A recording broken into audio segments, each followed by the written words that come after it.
What is happening to the Turkish lira? No, this is not a chart of Bitcoin. It's a chart of US dollar against the Turkish lira.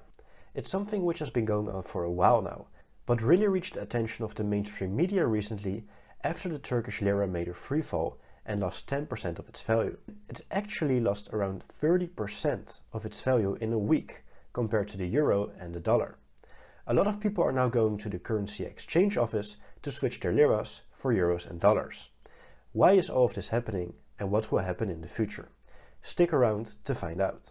So why did the lira fall so spectacularly as of recent? Well, it has to do with Turkish monetary policy. The main reason has to do with the continuous cuts in interest rates, while inflation is nearing 20% at the moment. He labeled the move as part of an economic war of independence. Now, Turkish currency has been in a downward slide for multiple years already, thanks to a combination of not only inflation and interest rates, but also geopolitical tensions with the West, trade deficits, and foreign-denominated debt, which I will discuss further on. Erdogan pushes the Turkish central bank to follow his decisions even though they might not agree. This is what we saw as he replaced 3 central bank governors in the last 2 years. Erdogan says high interest rates are evil and do not lower inflation, but lower interest rates do, because it stimulates the economy, it creates jobs, boosts exports, and it makes the economy more productive. Now, if you have followed Economics 101 or even high school, or maybe if you have watched my video about the relationship between inflation and interest rates, you would have known that it's the other way around. Lower interest rates lead to more inflation. But this is not even the most interesting part about the story, because the consequences of this extreme depreciation in the lira are even more worrisome. Let's take it back a step. Turkey has seen impressive economic growth since the 2000s, and historically seen, the industry makes up around 25 to 30% of GDP.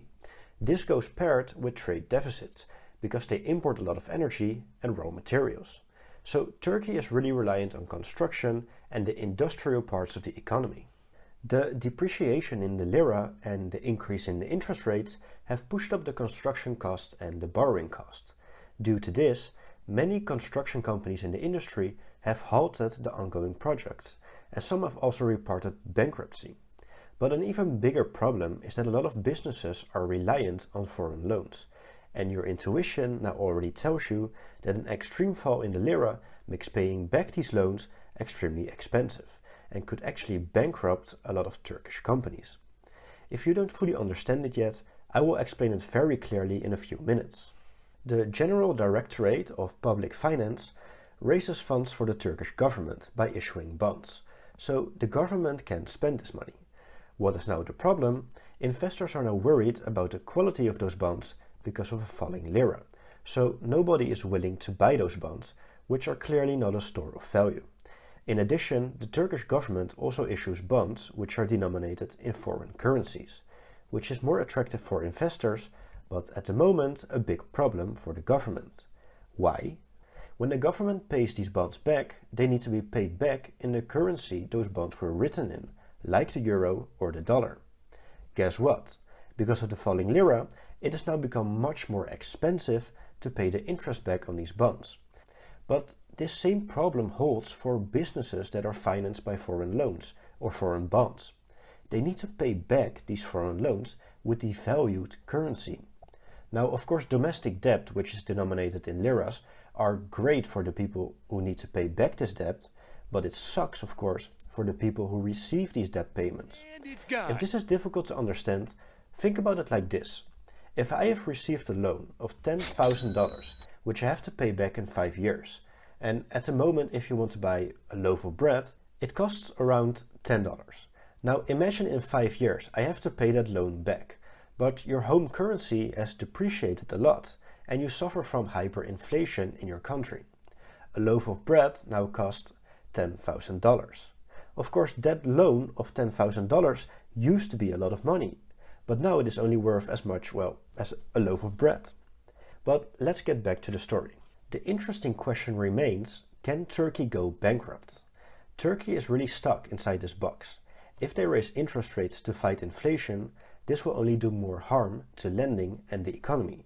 And we know Erdogan is not willing to do this. If they don't change interest rates or even lower them, which is Erdogan's plan, then inflation will only go up even higher, and people will lose confidence and will get rid of liras.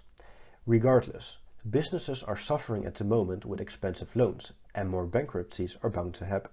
Of course, if businesses can't pay their loans, then banks are also in trouble, and then the depositors, aka you and me, will panic, and you get this kind of snowball effect where everyone is hurt and you're in a massive crisis.